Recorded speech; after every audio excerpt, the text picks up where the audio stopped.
had a comment or question in the comments, and it was about something I had brought up a long time ago. Grain orientation in an axe handle. Now, he said he had bought one of these expensive Swedish axes, and when the axe came, he was concerned because the grain on the handle ran this way, you know, and you know, I guess it's not surprising, you know, in a handle with a curve on it like this, and that's what he had, was a curved handle. Then I kind of do like to see the grain on the up and down, you know. Okay. Grain in wood is layered, you know, like that. Just layers of wood each year as it grows. Well, that makes so you have flex this way. You know, that's lamination, and that's what it's naturally laminated. But it's very rigid this way. So by having the grain up and down, you get a very rigid, but also the thing is, you know, if it's the other way, if the grain is flat, like this, you know, in layers, if the thing warps, it'll warp up or down. You know, that you can adapt to. You know, you can live with that. But if it's straight up and down, the grain, which is what everybody wants, it can warp to the side. You know, very easily. It's not unusual to find axes that have got a bit of a warp in them. It's just a common thing if you have the grain orientation up and down. So it's a kind of a trade-off, but like most things, it's a compromise. But like he said, should I be concerned? Well, only be concerned if you look at it and that you can see. Like a lot of times you'll see the grain will go and run off like that. This is bad news. Yeah, now I'm drawing in chickens again. As soon as I start talking, they show up. So I wouldn't be concerned, I would be disappointed. You know, like this one is straight up and down. But it maintained a fairly good straight to it. Now, I think the video he was looking at when I was talking about this particular axe, this is exactly the opposite. The grain goes right straight across. But I wanted that. This is a straight handle. Okay, so now you've got some give to it, you know, because it's got that, you know, it'll give. If it should warp up or down, like I say, you could compensate for that. You know, you do it without even thinking about it. A slight warp up or down isn't going to even be noticeable. But, you know, if you get much of a warp side to side, you got a problem. But that's why I like straight handles. And the wrong grain orientation. That's just perfect for me. It absorbs the shock better. You know, it's funny. You know, people buy these real expensive axes. Well, a lot of people don't really use these axes. I think it's a kind of a waste of money. I'm sure they're perfectly fine axes, but you could buy an axe at a fourth the price that would do you just as well. You know, I'm really a firm believer in buying, you know, in this kind of situation. But this holds true with a lot of things, including guns or vehicles or anything. you're better off buying something old and fixing it the way you want it. You can buy an old head, like this happens to be an old Collins head, a very old Collins head, but nice design, you know. So I bought this head. Then I bought a Bowman handle that fit this head in the straight, like I like, and with what in theory is the wrong grain orientation. Makes a great tool. And I have very little money into it. But, like say, even, I don't know if it'll show up, but you look at the, like I say, this is an old Collins. It's tempered clean up to here. It's a thin blade, so it chops deep. Just an excellent axe. You know, and that straight handle, I think it'll last twice as long as a curved handle would. You know, just a better axe. Plus, the problem I usually have with some of the Swedish ones, they tend to run a little on the light side. You know, like 3.5 pounds or more. Most of the Swedish ones, they're under 3. You know, so they're just a little light. And then they tend to go with really short handles on them too, which I don't really understand. But I like a fairly long handle, but I've got long arms and I'm fairly tall, so that is more comfortable to me. But I would say instead of, you know, rushing out and buying a very expensive axe, really not knowing what you're getting, and thinking that this is going to really work for you, you'd be a lot better off. Find yourself a good head. Find yourself a good handle, put the thing together yourself. You'll be happier with it in the long run. You'll understand the axe a lot better. But again, like I say, that's true of most things. You know, it just works that way. You cannot buy skill by just buying a very expensive axe. You know, so like when you say, oh, the grain orientation is the wrong way, you know, in theory, honestly, most of them it doesn't matter for the use that they get put to. And even there, like say, if you're going to buy an axe, if you can't find a head and build the axe that you want, if you're going to buy a Swedish axe, for God's sake, buy the Husqvarna ones. There again, they're lighter than I like and shorter handled than I generally like, but they're a bargain. You know, coming from the same manufacturer who makes the expensive ones. So, you know, it really.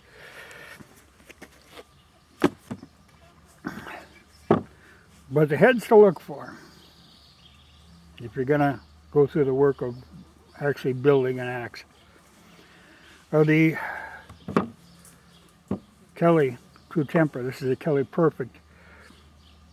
But you'll spot them, even some of them aren't marked, like this one is marked, but some of them aren't marked, but they will have the splines inside, which is a great deal because it keeps the head solid. They're harder to fit, but once you get them on there, they are not moving.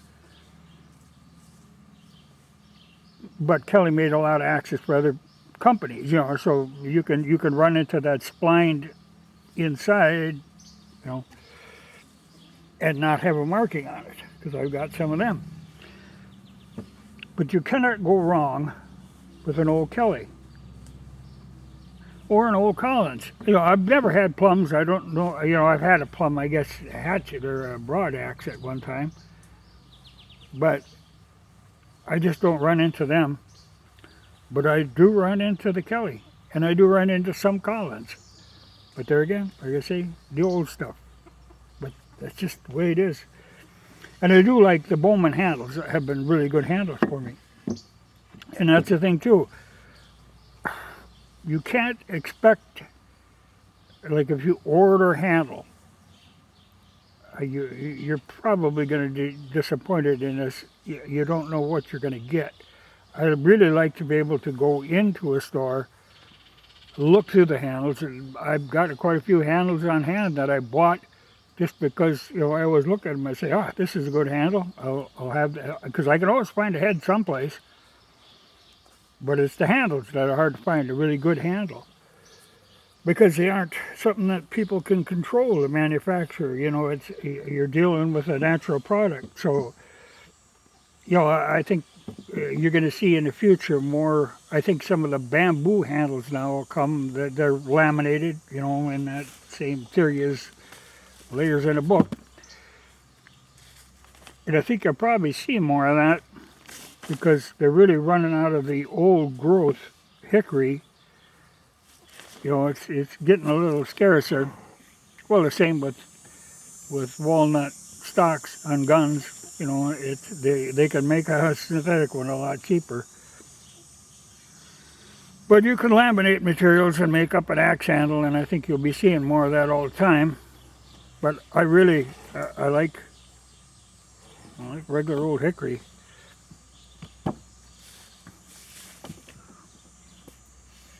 This is actually a very fine axe.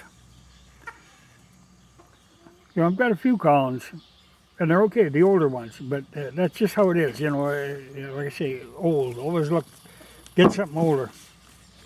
But in a curved handle, yeah, you just really want to watch to make sure, because I've seen so many of them, they get broke like this. You know, the grain ran at a bad angle. But this one, like I say, he's straight up and down. But you really got to look at your handles.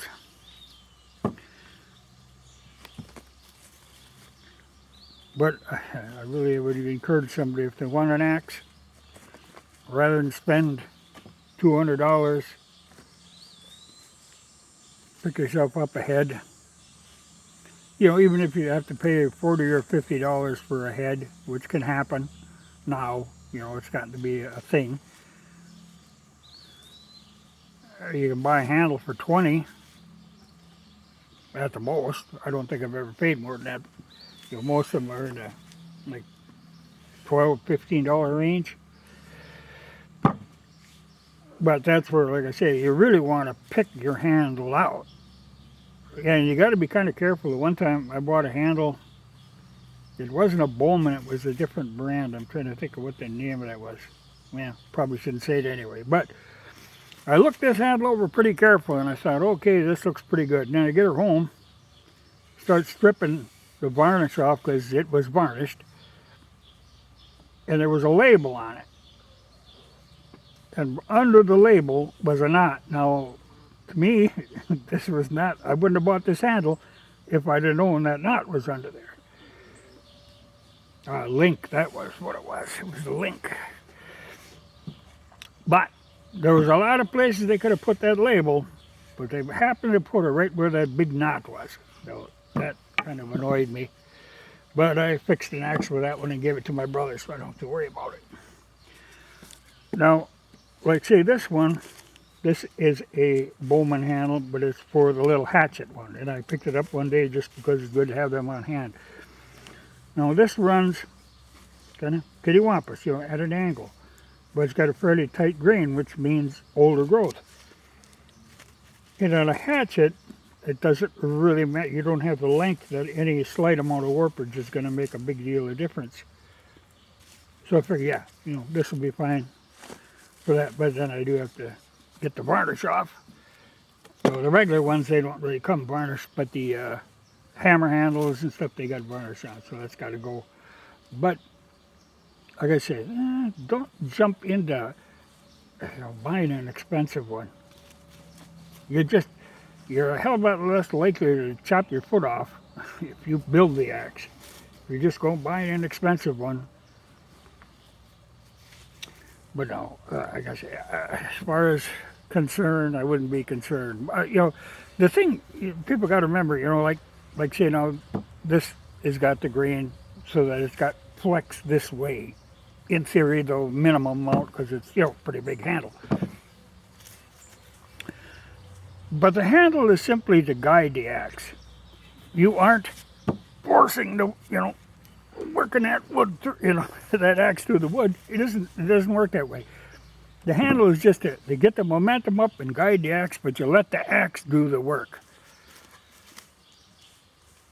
And I see so many times people, you know, they're testing out an axe, showing some, they buy some expensive axe and they're going to really go at her. And they're chopping like a fiend. That's, you know, you work at an appropriate pace. You don't work in a frenzy. That's when accidents happen, working in a frenzy. And you can't maintain it. You have to chop at a rate that you can maintain for an hour. Don't try to do it in 2 or 3 minutes and stand there all out of breath, you know. Well, I don't know. I know what I like. I do like, you know, give me a straight handle with the grain going the wrong way, in theory. I'm happy. But this one I happened to find a really good handle in. I thought, okay, it's just a perfect axe. I'll put it on. But I'm fond of any of the True Temper Kelly. They're just an excellent axe. They're the ones I use the most. Just well made, long. I like I said, it's blind head. It keeps them from working loose, though they are a little bit of a bugger to fit. Once you get them fit, they stay there.